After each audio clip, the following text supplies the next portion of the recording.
सोबत तेही एकदम फ्री.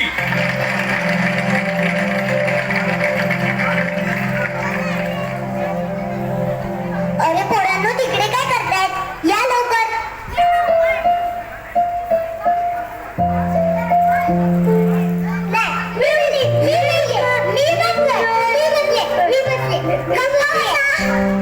गप्प बसा. इकडे इकडे सगळ्यांनी गप्प बसायचं. आजी आजोबांना अजिबात त्रास द्यायचा नाही. हो मी बरं. हे मातोश्री वृद्धाश्रम. इथे वय झालेले सगळे आजी आजोबा एकत्र राहतात.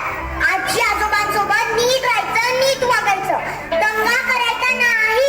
कळलं? हो मी बरं. आता पळा.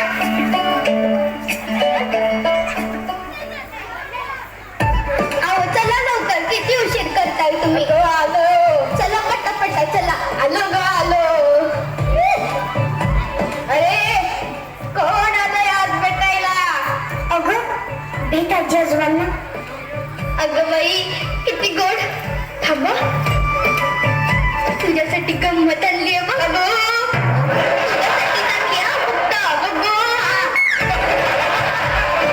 फक्त तुझ्यासाठी चांगली आहे. फक्त तुझ्यासाठी चांगली आहे बरं का. अहो थांबा. अच्छा, काल मी मागितलं तर म्हटलीस की लाडू संपले. हो मग मला माहिती होतं ना. आज 7 तारीख आहे. दर महिन्याच्या 7 तारखेला सुनीता येते लेकरांना घेऊन, म्हणून त्यांच्यासाठी जपून ठेवलं होते. धर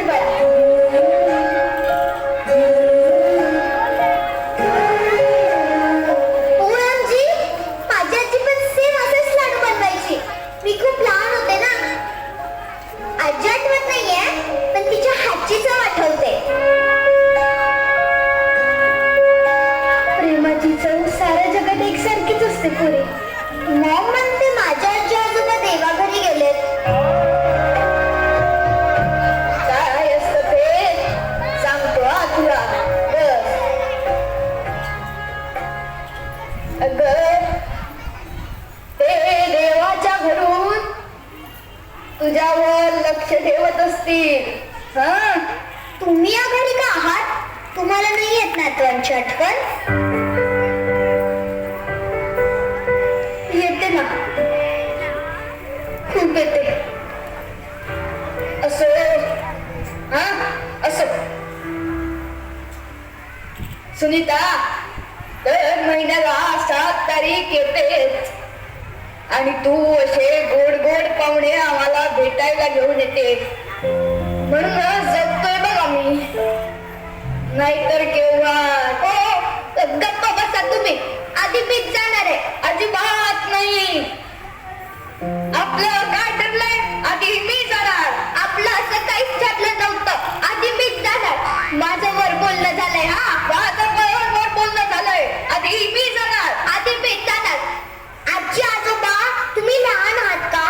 हे पाहुणे काय समजतील तुम्हाला की हे आजी आजोबा तर भांडण करतायत? तुला सांगतो सुनीता, कधी भांडण, कधी रुसवा. दिवसभरासाठी विषय मिळतो आणि जगण्याला निमित्त. इथं बघ पोरी. अगं हसते का? मी लहान असताना माझी आजी सुद्धा माझं तोंड असंच पुसायची. अगं पोरी, जगात कुठेही जा, बापाची कौतुकाची थाप आणि आईच्या पदराचं माप सारखंच असतं.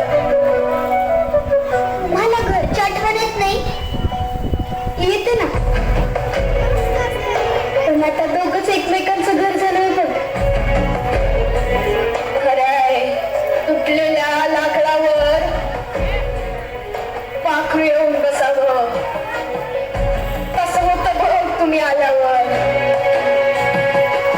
माई काका, तुम्हीच म्हणतात ना, जुनं आठवायचं नाही आणि मागचंच आठवायचं नाही. अगं तुला कसं माहितीये वाक्य? माझा दादा बोलतो. कुठे राहतेस तू पोरी? वर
तुम्ही मला सोडून इथे का आला?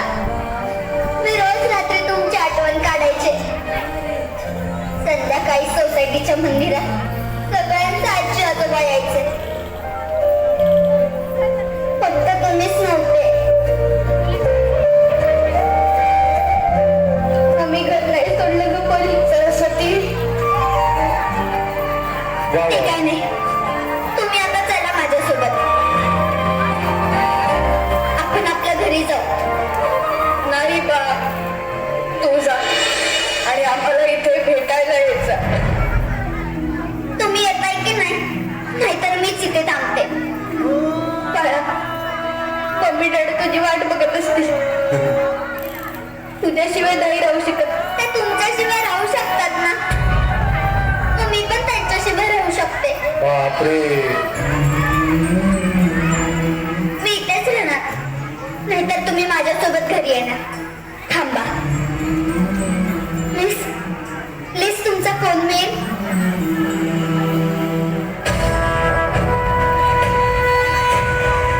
हॅलो डॅडा. तूच बोलतोस ना रे? खोटं बोललं की देव बाप्पा कान कापतो. तू तर खूप मोठं खोटं बोललास माझ्याशी. पण मी देव बाप्पाला सांगेन की माझ्या मम्मी डॅडाचे कान नको कापू. आई वडील वृद्धाश्रमात आणि मुलं पाळण्या घरात ठेवणं तुमची मजबुरी आहे.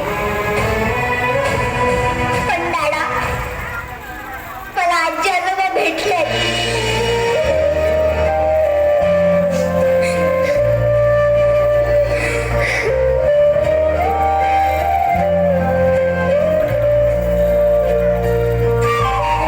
आणि तुम्हाला कधी मला भेटावंसं वाटलं ना, तर तुमच्या आई वडिलांच्या आधी परमिशन घ्या आणि मगच मला भेटा.